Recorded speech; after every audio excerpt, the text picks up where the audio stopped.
छत्रपती शिवाजी महाराजांचे भव्य दिव्य मंदिर पाहण्यासाठी शिवभक्तांची गर्दी। भिवंडी तालुक्यातील मराठपाडा येथील महाराष्ट्रातील छत्रपती शिवाजी महाराजांचे एकमेव असं मंदिर उभारण्यात आलं असून हे पाहण्यासाठी शिवभक्त गर्दी करीत आहेत।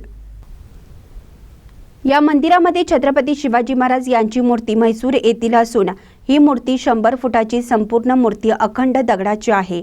मंदिराच्या भोवती तटबंदी व भव्य प्रवेशद्वार उभारण्यात आलं असून तटबंदीच्या खालील 36 चबुतऱ्यामध्ये छत्रपती शिवाजी महाराज यांच्या विविध इतिहासकालीन प्रसंगाचे देखावे साकारण्यात आले आहेत।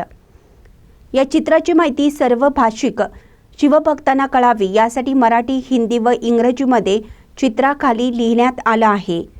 महाराष्ट्रातून अनेक शिवभक्तांनी छत्रपती शिवाजी महाराज मंदिर पाहण्यासाठी एकच गर्दी केली आहे। नमस्कार, माझं नाव योगराज पाटील। आम्ही भिवंडीचे रहिवासी आहोत आणि भिवंडी येथे अतिशय छान गोष्ट इथे झालेली आहे। मराठीपाडा येथे महाराजांचं या भारतातलं पहिलं मंदिर बांधलेलं आहे आणि अतिशय वाखाणण्याजोगं काम इकडे केलेलं आहे।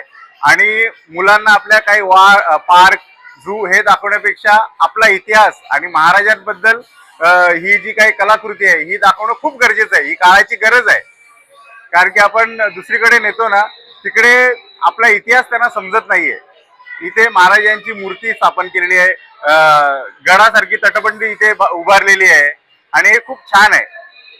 हे लोकांना दाखवणं गरजेचं आहे आणि ते या मराठीपाड्याच्या रहिवाशांनी खूप चांगली गोष्ट केलेली आहे आणि त्याचा सगळ्यांनी आस्वाद घ्यावा ही विनंती आहे प्रत्येकाला। आपला इतिहासच एवढा मोठा आहे की त्याच्यातूनच सगळे संस्कार घडतील, तो समजवणे गरजेचं आहे। त्याच्यामुळे इकडे येणं गरजेचं आहे। ते बघतील तेव्हा क्युरिओसिटीने विचारतील आपल्या आई वडिलांनी की हे काय आहे, तेव्हा त्यांना ती जाण होईल की आपला इतिहास काय आहे, त्याच्यामधलं आपली संस्कृती दिसते।